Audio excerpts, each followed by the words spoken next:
Subhanallah, Alhamdulillah, La ilaha illallah, Allahu Akbar. Inilah 4 ucapan ataupun zikir yang paling disukai Allah Subhanahu wa taala.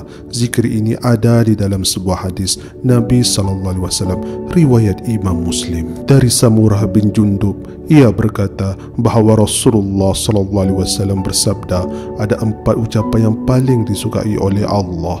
Subhanallah, Alhamdulillah, La ilaha illallah, dan Allahu Akbar. Tidak berdosa bagimu dengan mana saja kamu memulai. Hadis riwayat Muslim nombor 2137. Jelas di dalam hadis ini bahawa Nabi SAW memberitahu ada 4 ucapan yang paling disukai oleh Allah Subhanahu wa taala.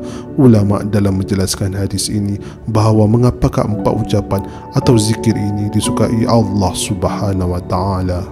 Yang pertama adalah Subhanallah, yang bermaksud Maha Suci Allah, yang menjelaskan tentang Maha Suci Allah Subhanahu wa taala daripada segala sifat kekurangan, dan ucapan ini juga adalah pengiktirafan di atas kebesaran dan kesempurnaan Allah Subhanahu wa taala.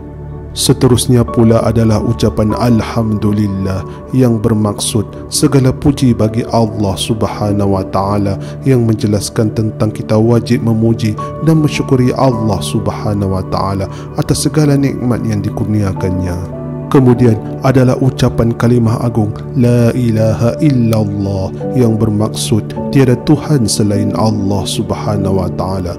Ucapan atau zikir ini menjelaskan tentang tauhid, bahawa hanya Allah Subhanahu wa taala Tuhan yang Maha Esa dan tiada Tuhan selain Dia, dan hanya Dia yang berhak disembah oleh sekalian makhluk.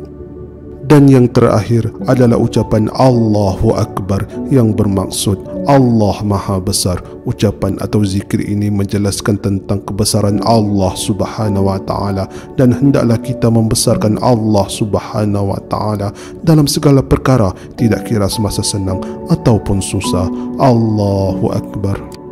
Dalam hadis ini juga memberitahu tidak berdosa untuk memulakan ucapan ini dari kalimah manapun, seperti memulakan ucapan Alhamdulillah dahulu, kemudian La ilaha illallah atau Allahu Akbar dahulu, baru Subhanallah. Tidak ada masalah, mulalah dari ucapan manapun, insya Allah akan mendapat pahala dan keridaan Allah Subhanahu wa taala.